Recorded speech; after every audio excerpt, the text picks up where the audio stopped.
After an auspicious debut and rapid fall off of player interest, the free-to-play hero shooter Highguard will permanently shut down on March 12th. Welcome to Inside Games Daily, the only gaming news show brave enough to have enjoyed Highguard while it lasted. Yeah, bravely having fun playing a video game. How weird. Bravely not rooting for every game to fail. How brave of us.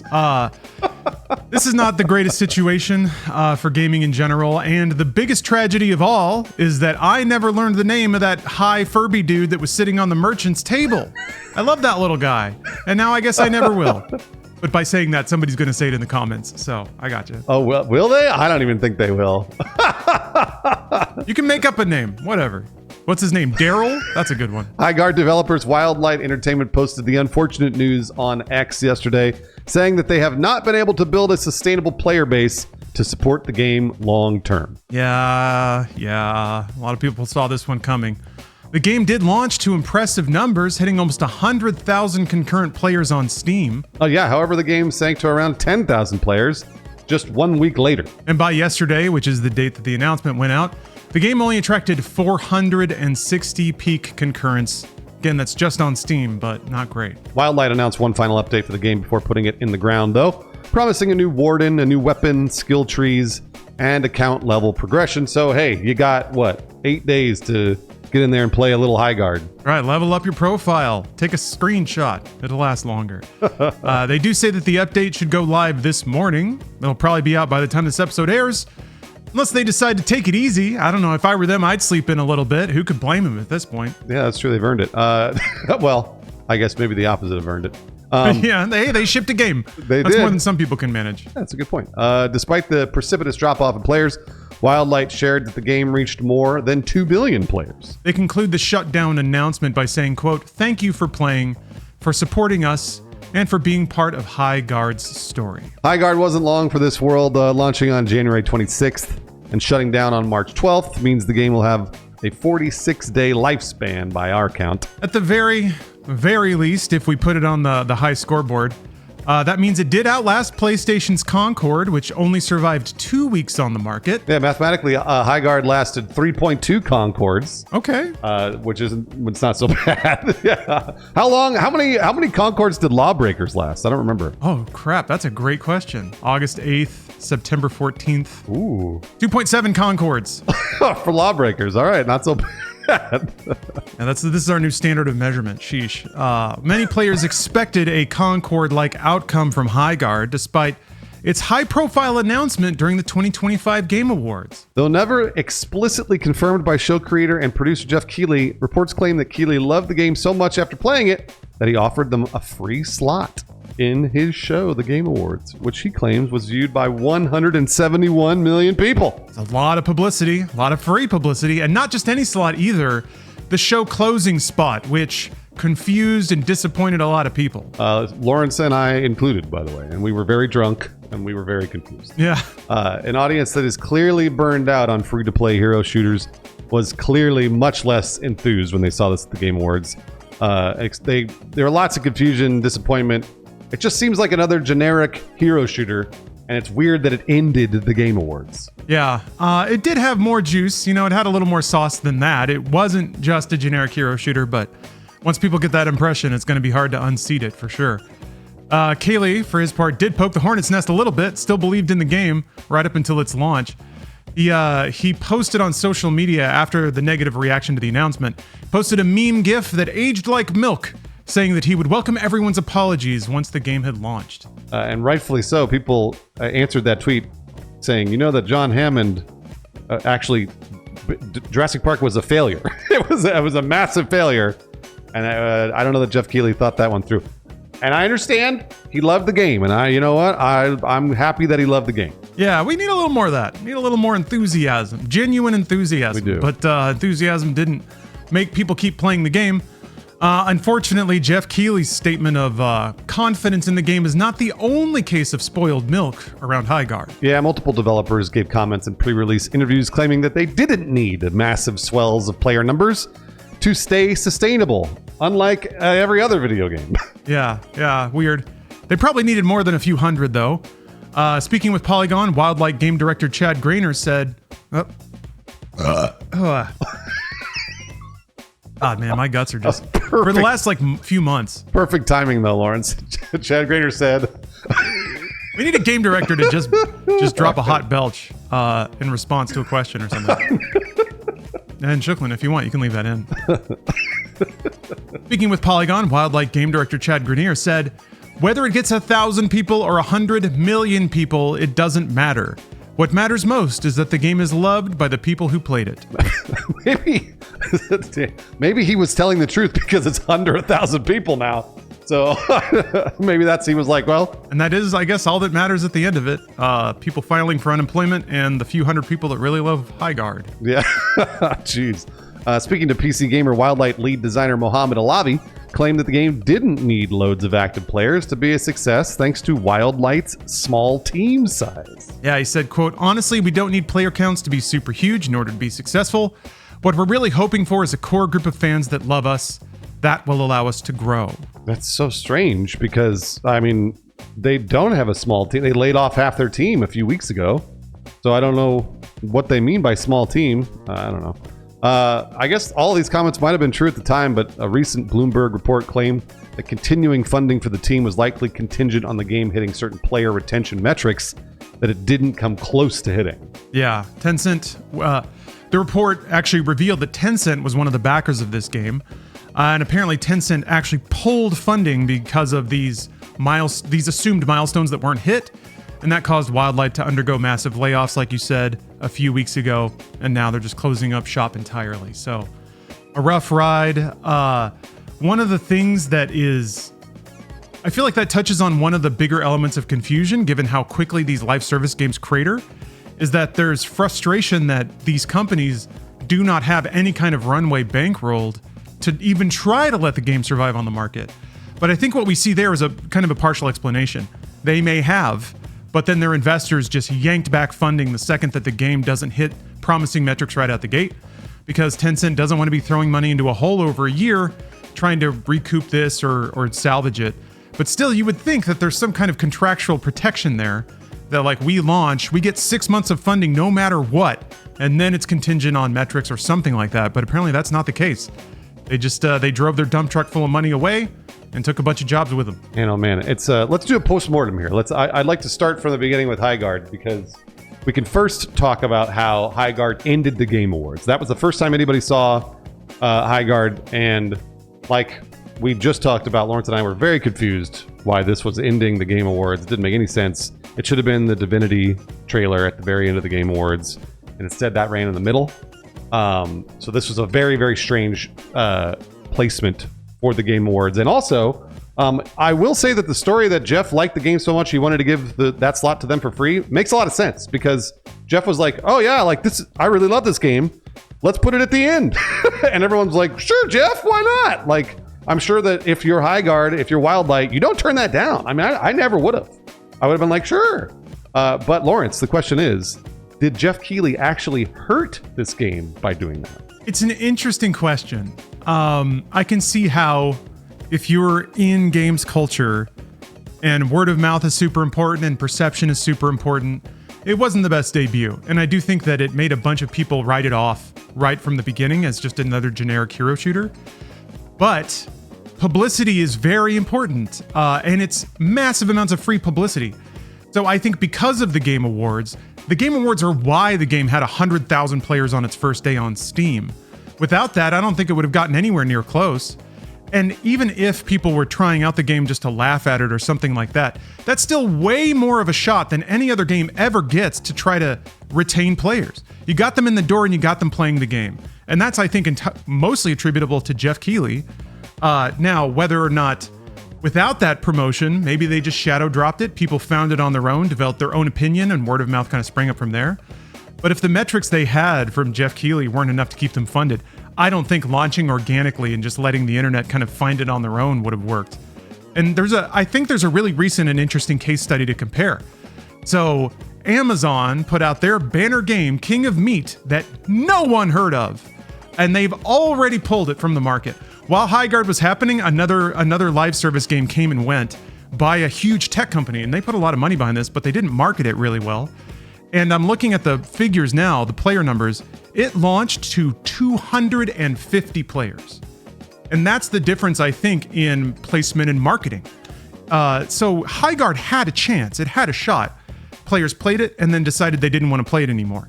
Maybe they made that decision before they played it, but if they played Highguard and Highguard had some magic that kept them there, they would have been fine, and then Jeff Keighley's placement would have caused the game to be a success. So I think really the flow of things, even if the announcement wasn't great, I think in this case it's still all publicity is good publicity. They still got a great launch. They got decent viewership on Twitch. I think the real culprit is that 2026 is not 2019, when a shadow drop of something like Apex Legends worked really well. Now I think people's gaming time, and especially their games as service gaming time, it's all snapped up. People are saturated. So Highguard wasn't enough to pull players away from the games as service games they're already playing, whether that's Fortnite or Destiny or whatever. So I think that's kind of the thing, is that it had a shot, but the game itself didn't keep people playing. Yeah, I completely agree with you all the way around, Lawrence. This is if anything, Jeff Keighley, I did think helped them in the sense to give them a lot of players, but I do actually think it was a major blow to Highguard in the sense that now everybody hated the game without ever having played it, and that is a hill that it's very hard to summit. Once the internet decides, once they manifest a failure, literally they've been manifesting a failure for Highguard for weeks. I've been people talking about it's Concord. They're doing the same with Marathon, by the way, and Marathon haven't even come out yet. That really does play into a game's failure. I don't know if people realize this. Like they're sinking video games. If they want to do it, they're doing it. But I do agree with you that they would never have had the amount of players launched unless the Game Awards hadn't aired their trailer. I completely agree with you there. So let's and sort of segueing into the fact that Wildlight as a business clearly, like to me, they didn't know what they were doing at all. Like nobody had any clue, because it was really interesting to hear these developers talk about we don't need a lot of players, and then immediately get shut down. Like I was like, so someone was either lying or no one had any idea of how much money they actually needed in the first 2 weeks. And this is too bad too, because I don't ever want to see a business go out of business. I don't ever want to see game developers lose jobs. I especially don't want to see an independent developer, I mean, they took funding from Tencent, but independent developer like Wildlight go under. That's not something I ever want to see. I want to see this team succeed. And so there's something really screwy here in the business aspect of this. And if it's me running a business, because I've run little businesses here and there, and if it's me running this business, I, like you said, would have put in a contract with Tencent. We get 6 months of funding. I don't care how many players we have. We got 100 players at launch. We still get 6 months of funding, Tencent. And then if they say no, I go, okay, then I guess we develop this game with 5 people. Like that's what I would really honestly settle on. Because it sounded like Wildlight was working on this for approximately 5 years and then maybe started revamping about 2.5 years ago. So they may have sort of overreached on how many people they had hired and working on Highguard.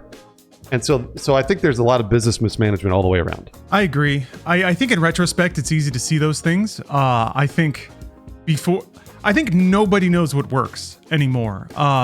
You can give the most talented pedigreed developers all the time and money in the world. They can make a product that they think matches exactly what will work and what has worked in the past, and people just aren't there for it anymore. So I don't think it's...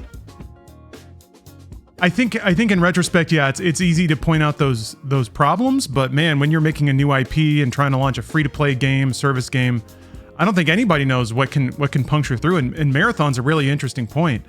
Marathon had the luxury of delaying after their initial debut didn't go so well. And what I've perceived is that if you wait about 6 months, people kind of forget that they hated your thing. Maybe I'm just projecting a little too much, but I feel like there's been a bit of a sentiment turnaround on Marathon. And I think part of that is they had the ability to wait. They had the ability to just be like, okay, we're going to push it back, let people forget about it a little bit, maybe even like feel a little sorry about how quickly they judged us, and then we'll come back with a flashy trailer again and try again. Highguard didn't have that ability, which is frustrating. And something you said actually like made a little spark go off. So the Bloomberg report mentioned that employees assumed they had certain metrics that they need to hit, one of them potentially being player retention. If they're only looking at retention and that's it, the retention is trash garbage because they had so many players to begin with that they lost. If they had scaled up organically, odds are their retention rate would have been much, much, much higher. They wouldn't have lost 95% of their players because they wouldn't have had that many to begin with. So it's possible that, because of this spike of popularity that Jeff Keighley drove towards them on day one, it's possible that the game looked like so much more massive of a failure on paper than it would have if they had launched to 1,000 players that came back and played every day. So maybe Jeff Keighley tilted the scales a little bit in a way that got their funding pulled way before it could have been pulled if they had just simmered on a low heat for longer. That's a really interesting point about their KPIs, their key performance indicators. Depending who knows what they had in those contracts and what they had with Tencent and other I guess private investments for Wildlight.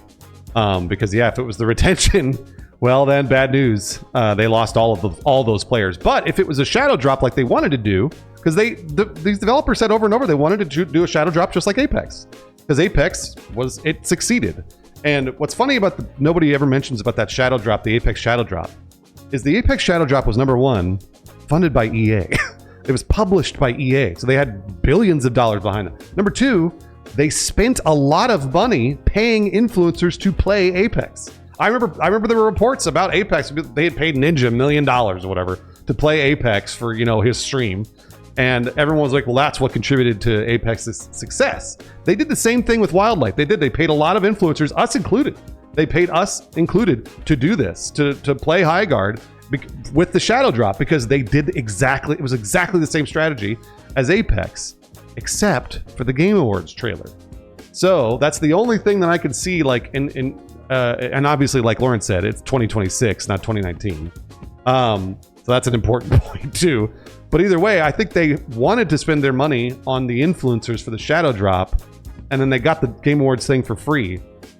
And then that set them up for a player retention failure, like a huge just explosion of loss. Yeah, it could be. I can buy that someone in the accounting department at Tencent, they're not looking at a case-by-case basis. They're just looking at a spreadsheet of numbers.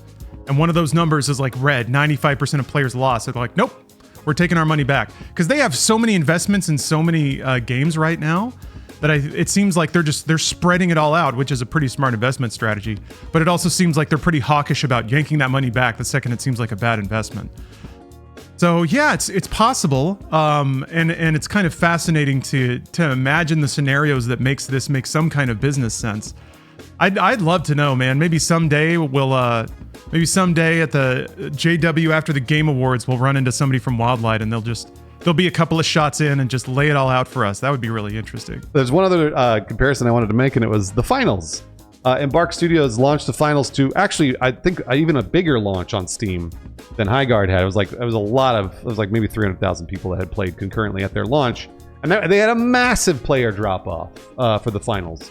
I remember because I was one of them. I was like, nah, I'm good with this. I don't want to play this anymore. But they let the finals live, and Embark clearly knows what they're doing business-wise.